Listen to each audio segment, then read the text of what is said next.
Hey my lovelies, and thank you for joining me today. We are going to be making acrylic press-on nails, so let's tap right in. So I'm showing you the basic press-on nail prep, filing the free edge of the nail and buffing the nail with a buffing block. And I've already measured out my nail sizes as well as the nail extension. And when finding the nail extension, you want to make sure that the sidewalls of the nail extension aren't overly hanging off of the nail, but you also want to make sure that they're not so narrow that they're not even reaching the sidewall of the nail. You want to make sure it's centered and each sidewall is fitting perfectly. If it doesn't, you want to file the side of that nail extension, the tip. You want to file the sides, each side, until it fits that nail naturally flush.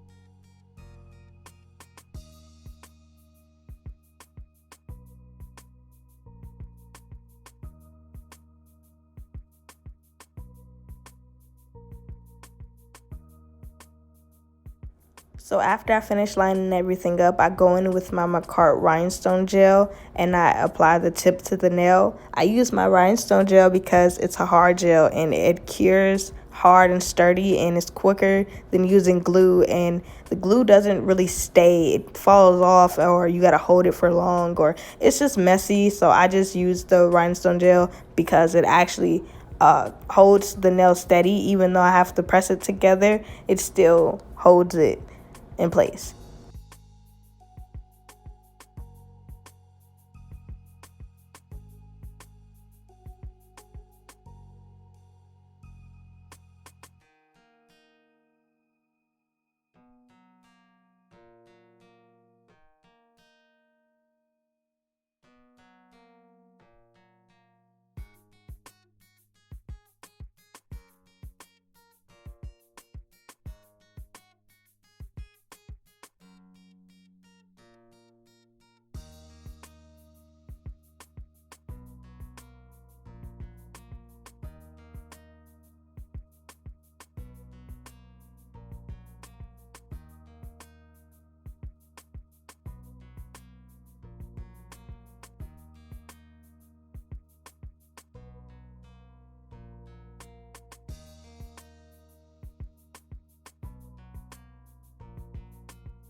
I personally feel like the biggest step in making press-on nails is to make sure that you're evenly spreading out the acrylic and that you're doing it very thin, like thin layers of acrylic when you're building your nail. You do not want the acrylic too thick. You do not want huge beads of acrylic on the nail because it's going to make the nail just hard to file. For one, you're gonna lose your shape, it's gonna shrink possibly. Like, it's just bad things will happen if you use too much acrylic. So try to thin it out, try to smooth it out, start little and work your way up. And you can always file down if you do get a little heavy-handed like I did towards the end of the video. But it's okay, because had to do a lot of filing. But to knock down your filing time and to keep your shape, try to apply thin coats. Now, if the opaquency of your colored acrylic isn't that well, you might struggle a little bit more.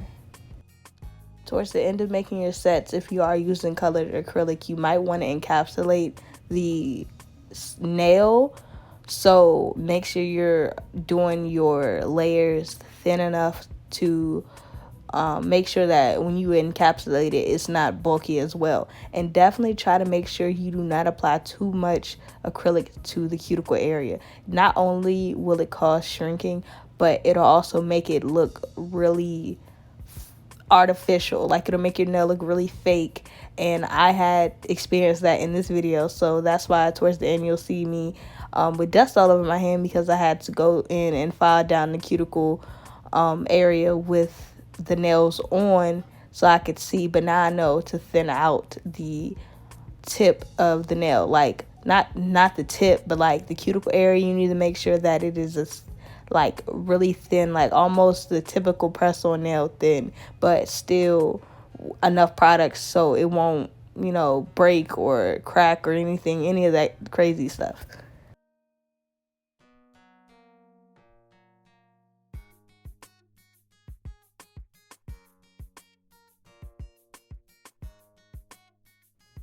If anyone was wondering, I'm using a size 8 brush. This is the brush that came in my nail tech school kit, but I do have other brushes. I just like the size 8, and this brush really, this is my brush, y'all. I don't know why. It's just so smooth, and it's easy for me to use.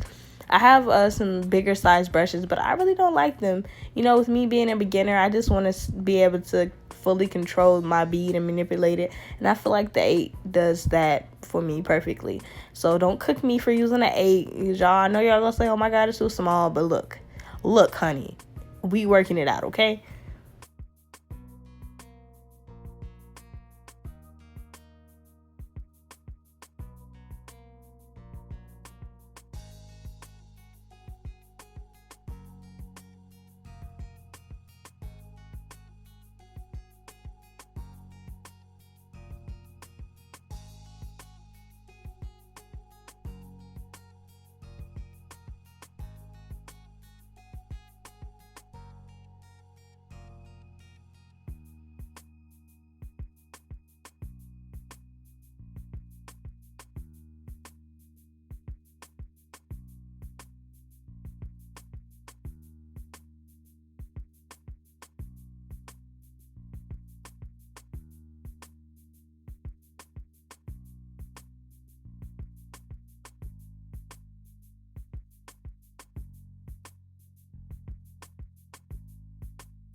So I'm going inside the nail, and I'm just filing off that excess acrylic that may have slid underneath, as well as the middle where we connected our two tips.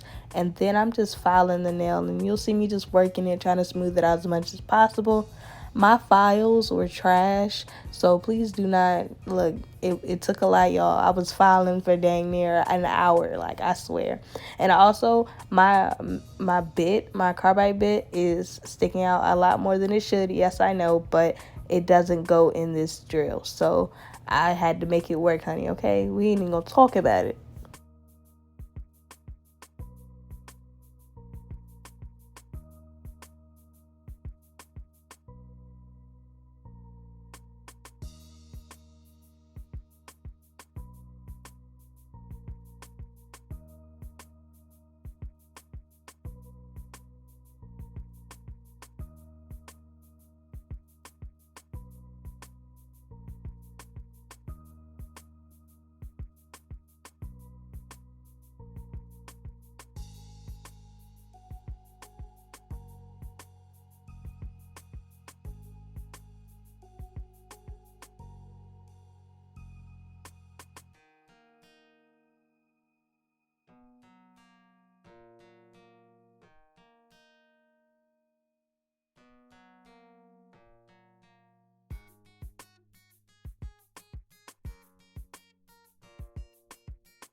Here's a little dust video for the aesthetics, but the cuticle area was a little bulky for me, so I filed it down and then I reapplied the top coat. I really love these nails. Let me know what you guys think in the comment section below and tell me what you guys would price these press-ons.